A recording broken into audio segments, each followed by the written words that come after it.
Ja, det gør så også.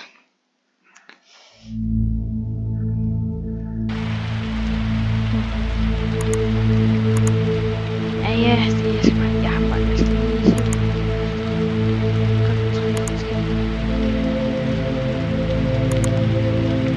Okay, jeg tror at min sidearm slags machine gun, den skifter ud med en bare normal version.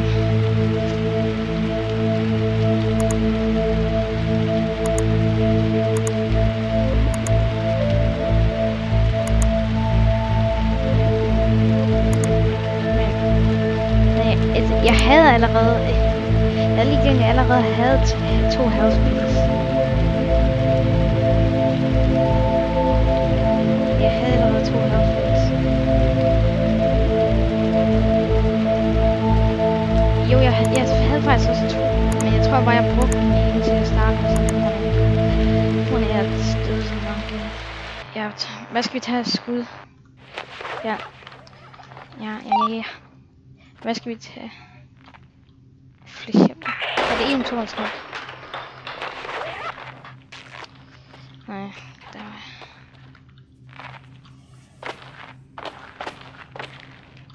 Clear. Det ved jeg ikke godt.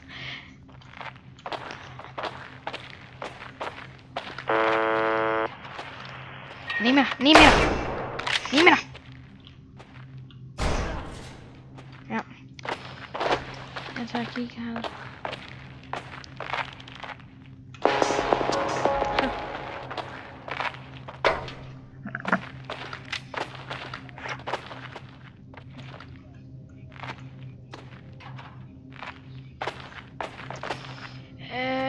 Nej, jeg tror vi har prøvet det før. Jeg kan ikke helt huske det.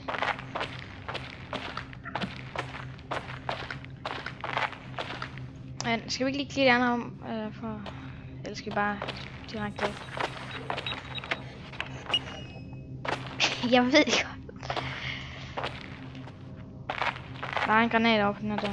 Den er der. Jeg skal lige... Først på grund af, at jeg kunne høre den, og så jeg, at der var en granat herude.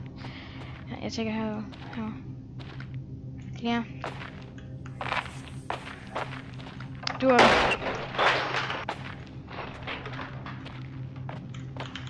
Ja, der er heller ikke noget.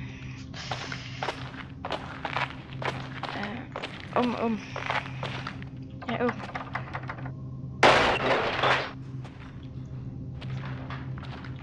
Clear.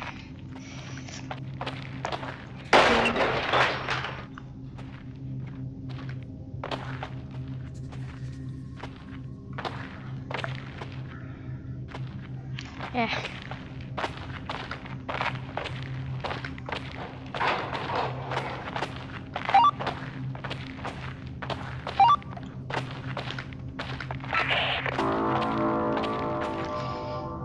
Og vi havde ikke...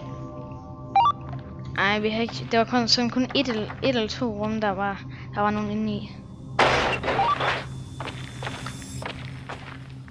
Ja. Du siger det der. Du åbner.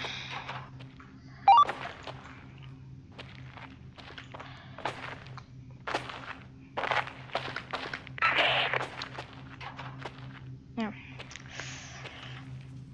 Clear. Er der overhovedet nogle folk her? Du åbner.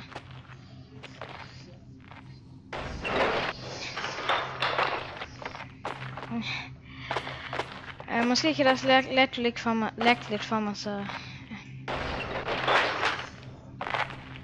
Du åbner. Men altså, skal vi lige tage derhen for at se, om der er nogen andre? Eller skal vi bare gå hen til det sted, vi ved, der er andre folk? Så vent det. Vent, ja, hvad?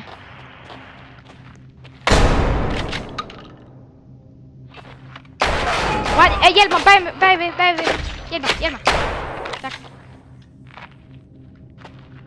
Jeg laver.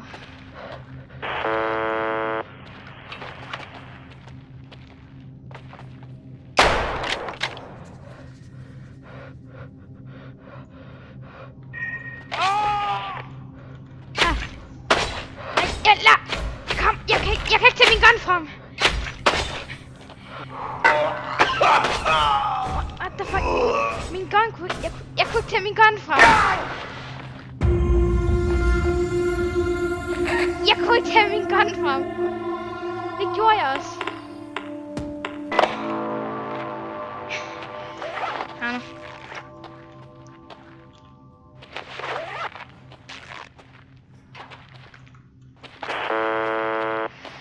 Ned med dig. Der kommer også andre folk. Der kommer også andre. Ah! What? Vi skyder. Hende døde først, da vi døde. Ja, jeg skulle til os, men hende døde før. Hende døde først, når vi døde. Hvad er det for noget?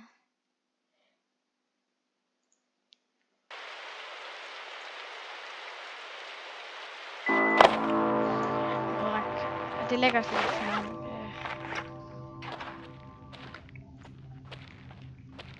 Altså, vent lige. Jeg skal... Ja. Hvis du... What the fuck? Heller, hende løber væk, men jeg kan ikke dræbe hende. Hende løber væk, mens hende ligger ned. Det lægger. Det lægger for... What? Det lægger alt. What the fuck? Jeg skudte ham.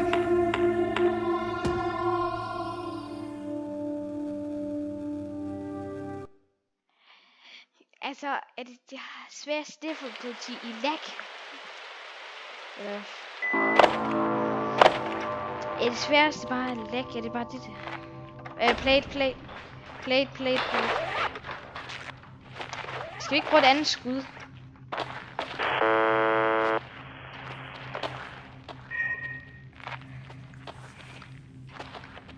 Ned med dig. Nemo. Ned med dig, Nemo. Der er en soldat,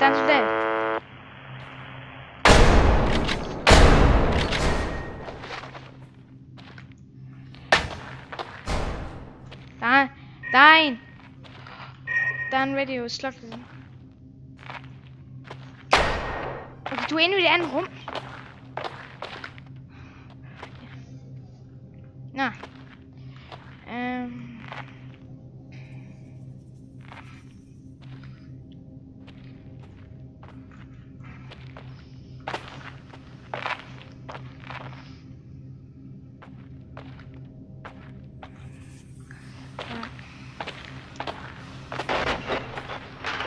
Okay, nu skal vi bare være klar. Jeg tror lige, vi skal... Ej, come on. Jo, men... Ja.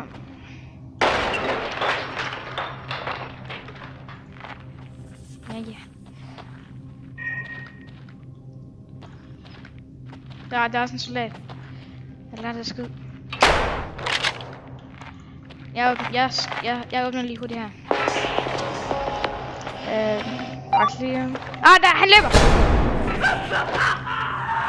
10 stille med dig. 10 stille. Ja, han larmede lidt.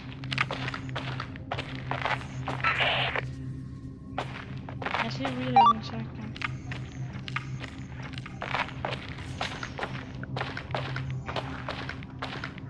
Ja,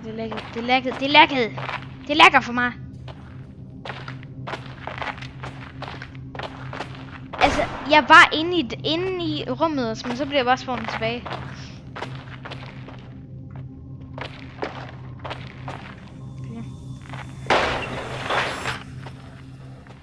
Clear.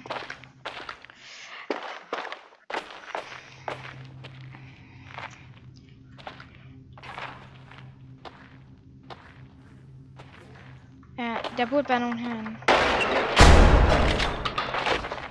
Jeg skulle dem lige der og komme ind. Der er en lige. Ja. Altså jeg hørte, jeg synes jeg hørte der er nogen der gik. Så ja.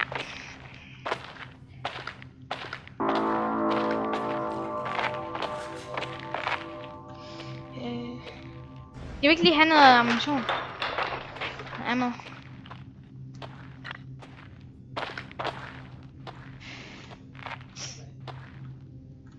Yes. Jeg er 17. Så nu er jeg 21. 21.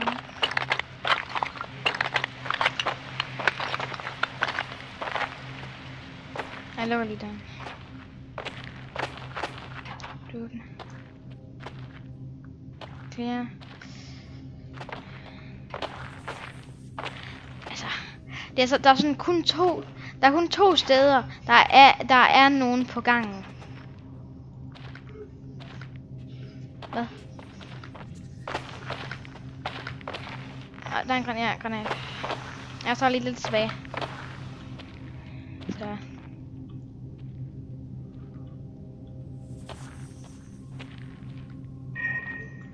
Godt. Ja, det kender jeg godt. Det er meget scary. Tag over nu, og så bare... Jeg tager shot. Jeg har flashbang. Flashbang out!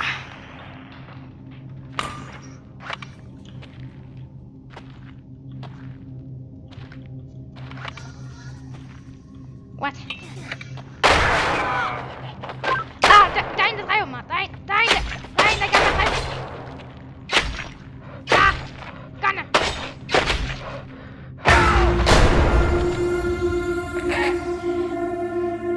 Lige der døde, så havde jeg det også.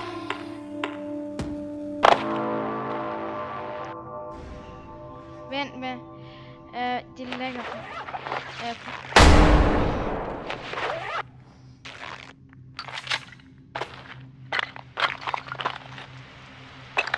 Bare, du er oppe. Ja.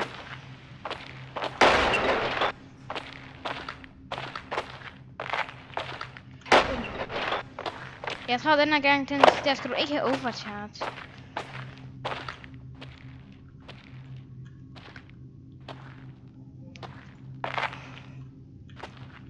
Ja, det lægger virkelig meget for. Ja, der er en, der...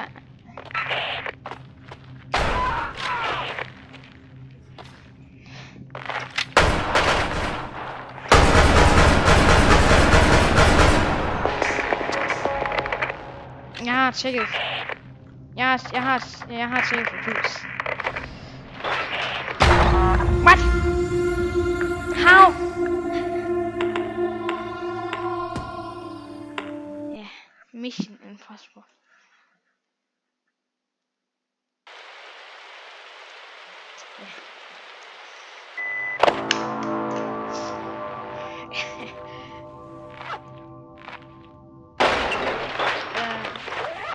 Jeg skal...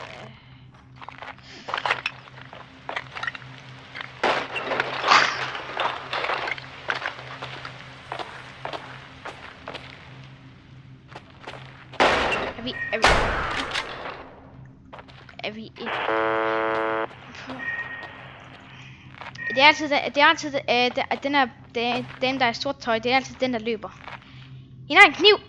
Det er derfor. Nej, hende har en video. Ja. Ja, de er altid bange.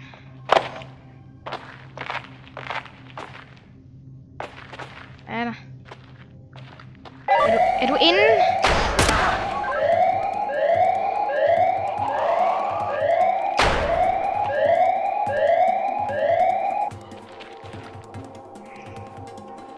Der er en, der bliver løbet.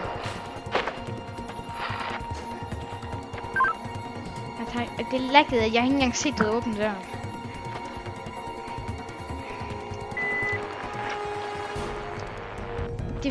Lige når jeg siger, at du har åbnet døren, så dør jeg. Vent lige på mig, vent på mig. Der er en soldat, Han er død. Der er en soldat. What? How?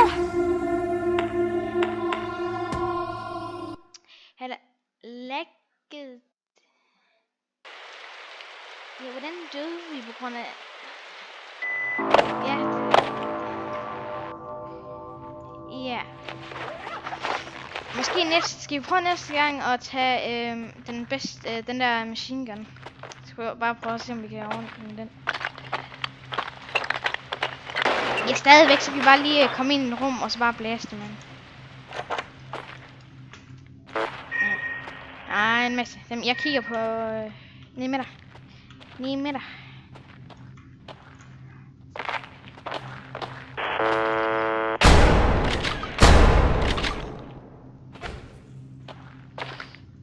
Der er en om bag ved ham. Der er en om bag ved ham.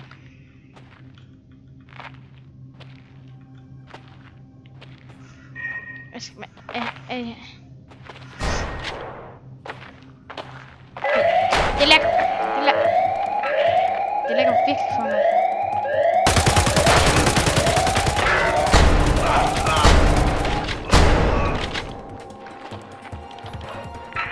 Okay, jeg skynder mig.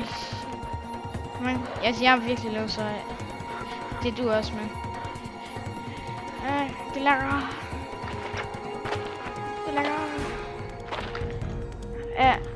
Det skal du ikke gøre nu. Det er sådan, måske er det dummeste du kan gøre. På en måde. Ja.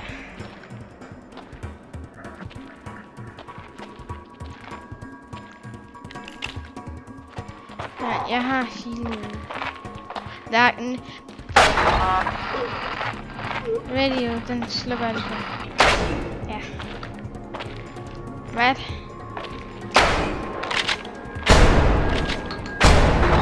What? Altså...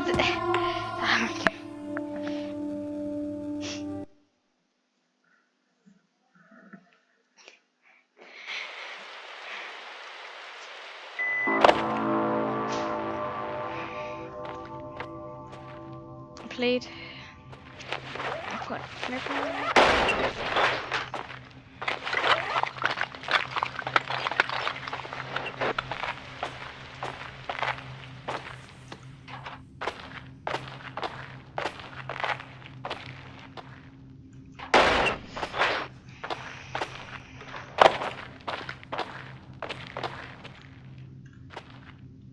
Vent lige med at åbne. Grenade! Jeg er meget glad for, at han kastede en granat.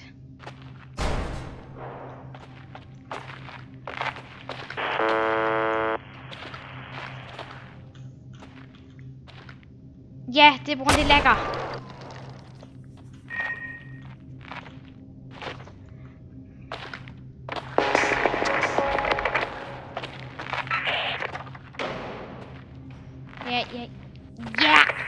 Ja! Okay, det er lidt for sent. Ja, jeg går bag i cover.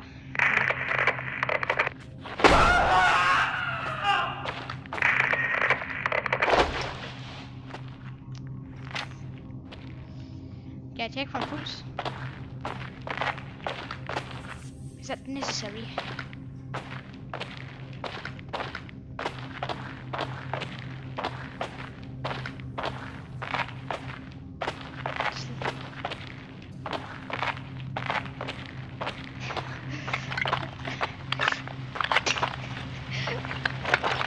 Er det en med dig?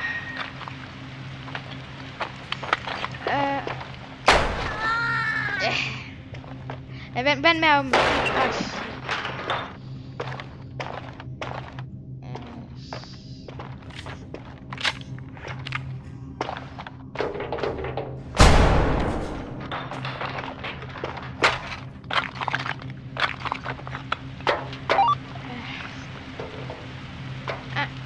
Jeg er stuck. Nej.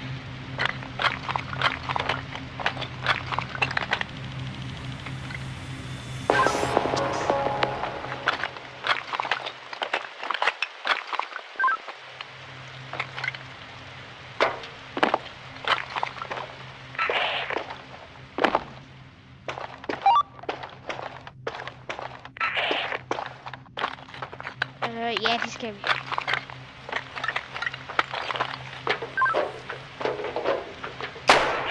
Ja. Er han lige der?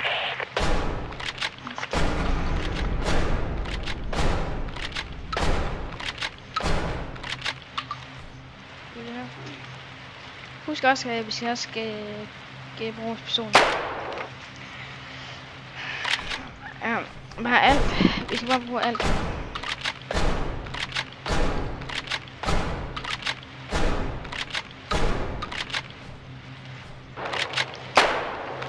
Jeg har 16 skud.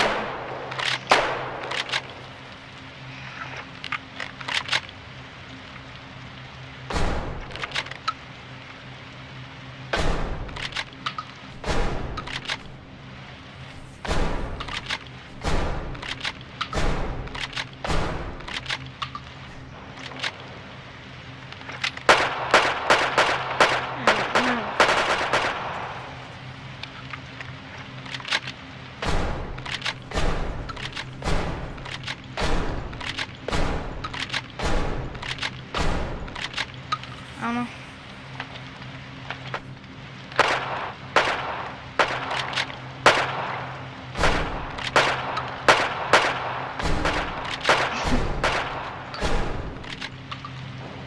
Nu skal jeg skifte min timer.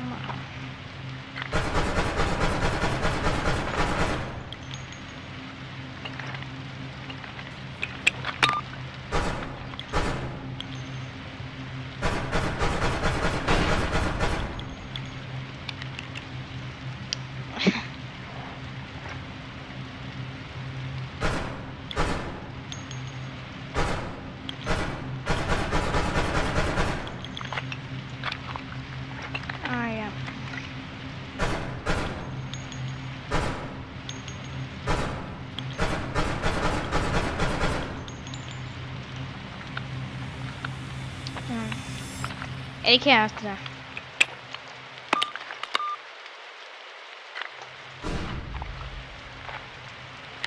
Jeg skal lige bruge 2 health pins.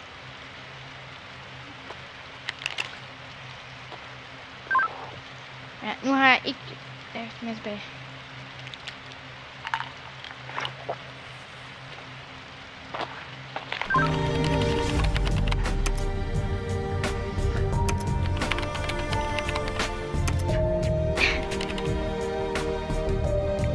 Ja, sådan nogle har jeg. Sådan nogle har jeg prøvet.